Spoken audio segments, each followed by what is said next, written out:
एते सज ହେଇକି ଆଜି ମୁଁ କୁଆଡେ ଯାଇଥିଲି? Hello everyone welcome back to my mini blog. ତ ସକାଳୁ ସକାଳୁ ଉଠିକି ମୁଁ ଘର ଦ୍ୱାରା ଝାଡୁ କରିକି ଟିକେ ବେଡସିଟ୍ ଚେଞ୍ଜ କରିଦେଲି କାରଣ ବେଡସିଟ୍ ବହୁତ ମଇଳା ହେଇଯାଇଥିଲା। ତାପରେ ଗଲି ଟିକେ ବ୍ରସ୍ କରିବା ପାଇଁ। ଆଉ ମୁଁ ଯେମିତି କହିଥିଲି ମୁଁ ବ୍ରସ୍ କରୁ କରୁ ହିଁ ମତେ ବହୁତ ଭୋକ କରେ। ତ ମୁଁ ଗରମ ପାଣି ବସେଇଦେଲି ଗାଧେଇବା ପାଇଁ, ଟିକେ ଉପମା ବନେଇଲି।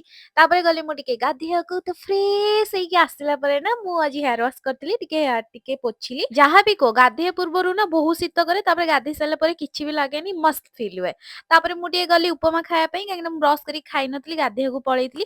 ଆଉ ଖାଇଲି ତାପରେ ରେଡି ହବାକୁ ବସି ପଡିଲି କାହିଁକି ନା ରେଡି ହବା ପାଇଁ ମତେ ବହୁତ ଟାଇମ ଲାଗେ। ଆଉ ମୁଁ ହେଲି ସେଇ ମଣିଷ ଯିଏ ସବୁ ଅକେଜନରେ ନା ଲାଷ୍ଟରେ ହିଁ ଏଣ୍ଟ୍ରି ମାରେ, ଯୋଉ ହିରୋଇନ ବାଲା ଏଣ୍ଟ୍ରି ନୁହେଁ ସେଟା ମୁଁ ହିଁ। ତାପରେ ମୁଁ ଟିକେ ହେୟାର ଡ୍ରାଏ କଲି, ହେଲେ କଣ ହବ ଫିର ବି ମତେ ଆଜି ନା ଥଣ୍ଡା ହେଇଯାଇଛି।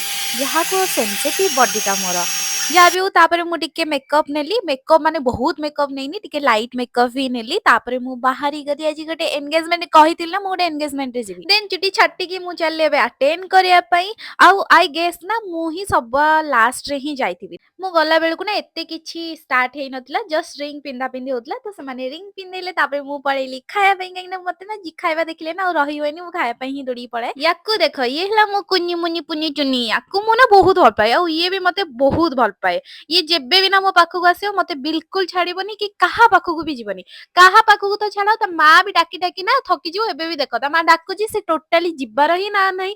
ସବୁବେଳେ ମତେ ଭାଉଜ କୁହନ୍ତି ତମେ ନା ମୋ ଝିଅକୁ କିଛି ଗୋଟେ ଗୁଣି କରିଦେଇଛ। ଆଜି ଫାଷ୍ଟ ଟାଇମ ନା ମୁଁ କଳା ଟମାଟୋ ଦେଖିଲି। ତାପରେ ମୁଁ ଭିଡିଓ ବନଉଥିଲି, ଏମାନେ ମୋ ଉପରେ ଟିକେ ଫୁଲ ପକଉଥିଲେ। ତାପରେ ମୁଁ ପଳେଇ ଆସିଲି ଅଫିସ କାହିଁକି ନା ମୁଁ ଅଫିସରୁ ଅଫ୍ ନେଇନଥିଲି, କାହିଁକି ନା ୱାର୍କ ଫାଷ୍ଟ କିଛି ୱାର୍କ ଫାର ନାହିଁ, ମତେ ନା ଛୁଟି ମିଳୁନି, ସେଥିପାଇଁ ମୁଁ ଛୁଟି ନେଇ ପାରୁନଥିଲି। ଯାହା ବି ହଉ ମୁଁ ବହୁତ ଥକି ଯାଇଥିଲି। ତ ଅଫିସ କାମ ସାରିକି ମୁଁ ଘରକୁ ପଳେଇ ଆସିଲି। ଘରେ ଆସିଲା ବେଳେ ମୁଁ ଯୋଉ ଖେବାଡିକି ଯାଇଥିଲି ନା, ତାକୁ ସବୁ ସଜାଡିକି ରଖିଲି। ଆଉ କିଛି ପେସେନ୍ସ ନଥିଲା କରିବା ପାଇଁ, ତ ମୁଁ ଚାଲିଲି ସେ ପାଇଁ। Good night.